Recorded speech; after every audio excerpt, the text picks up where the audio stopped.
Okay, let's continue with our special topics on research ethics. This is Module 7, Privacy and Confidentiality.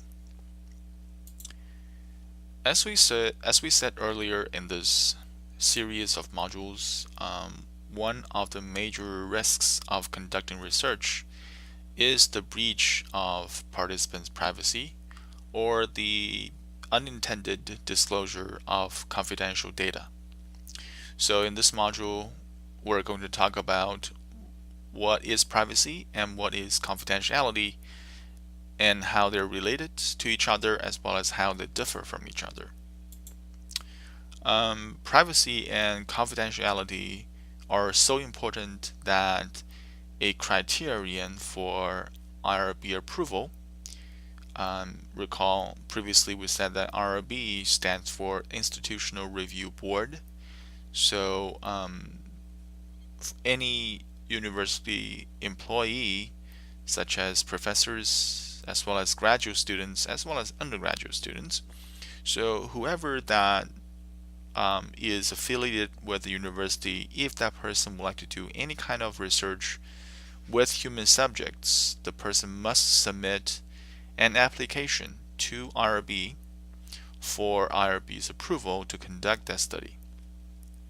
So as we said before, IRB will convene. Well, first of all, IRB is going to decide what kind of review this particular research is going to receive. Is it going to be an exempt review? Is it going to be an expedited review? Or is it going to be full board? But either way, or regardless of the type of review, the IRB will hold the proposed project to several standards, and one of the standards is that is, when appropriate, the research must reflect adequate provisions to protect the privacy of subjects and to maintain the confidentiality of data. As we said before, this is a mouthful sentence, and we need to distinguish between these two very important concepts, privacy versus confidentiality, and to understand how they relate to each other as well as to how they differ from each other. So privacy, at least in the research setting, is the idea that subjects they have the right to control the access to their personal information as well as to their body. More specifically, subjects have the right to control how much, when, or for how long, and the conditions for sharing their bodies. The sharing of bodies is particularly relevant in medical research as well as in some social scientific research. For example, in some of my my own projects, I will measure participants' physicality, including their bicep, as well as their other their upper body strength. So that will be, in fact, requiring the access to participant's body. So I must apply for IRB approval. So from the participants or subjects' perspective, they have control whether or not researchers have access to their body, have access to their thoughts. So whenever I'm asking on a piece of questionnaire, what do you think about, for example, legalizing marijuana use, my favorite example. So that will be researchers trying to gain access to participants' thoughts, as well as experience others. For example, if some researchers asked participants about their romantic relationship with their partners, so that will be asking access to participants' personal experience with others. So privacy must be protected. That's almost a given. But what is important though is that the protection of privacy must be exercised carefully throughout the entire research process. That is, the protection of privacy starts when you're recruiting subjects.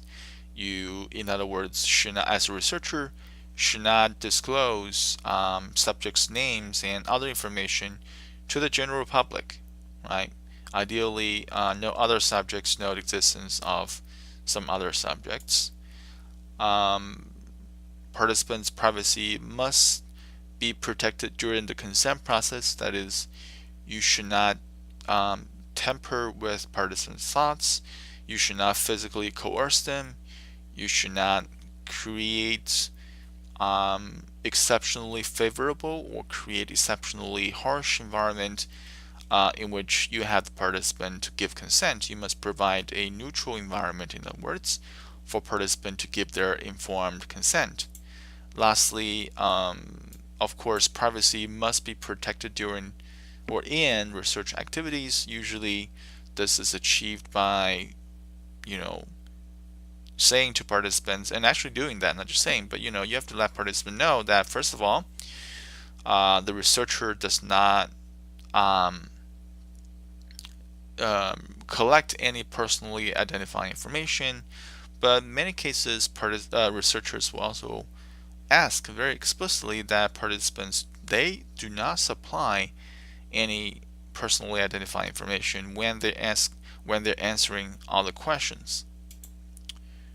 And of course, in the IRB proposal, the researcher must say that I would adopt several methods of protection, including conducting research in private settings. For example, that's why we have a lab in the COMG environment.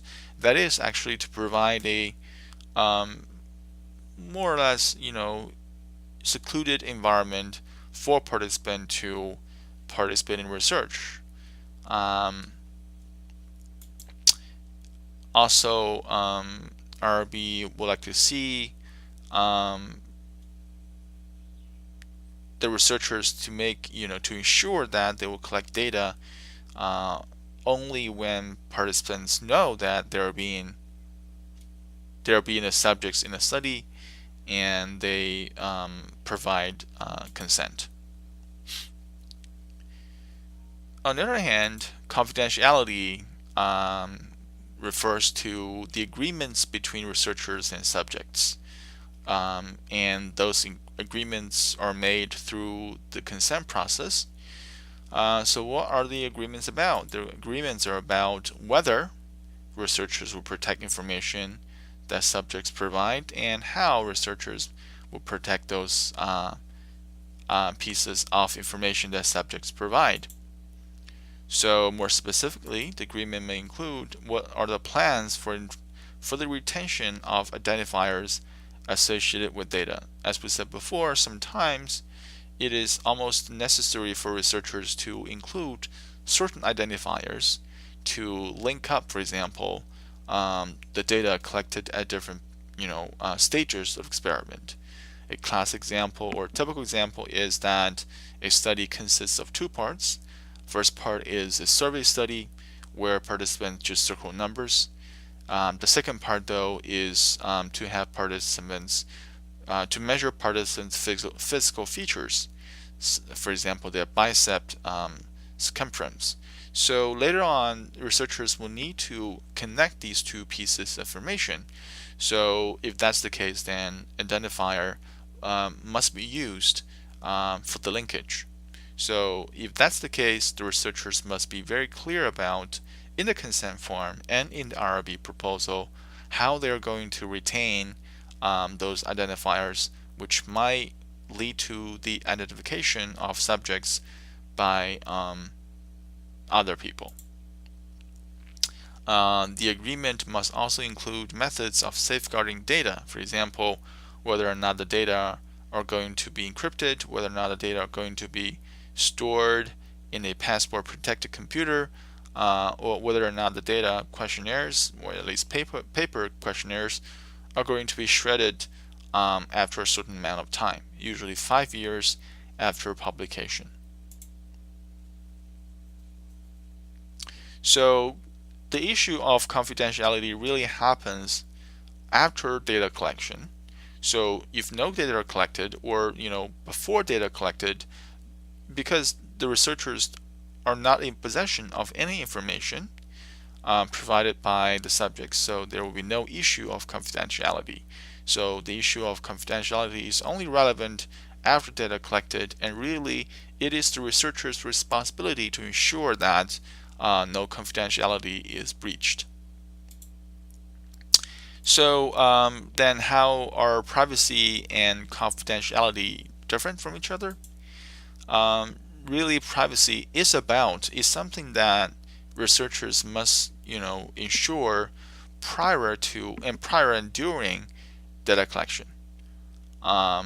Privacy has to do with how researchers are going to respect participants' right to be left alone, right? To have their data released to others. Whereas confidentiality refers to researchers and the institutions. For example, if I'm going to do some research studies, then it is my responsibility, as well as the UH Manoa's responsibility, to appropriately protect the information that subjects disclose to me as the researcher. Okay, so that's how privacy and confidentiality are important, the definitions of these two concepts, and how these two are different from each other. Okay, so this is our module 7 on privacy and confidentiality in research, and we'll continue tomorrow.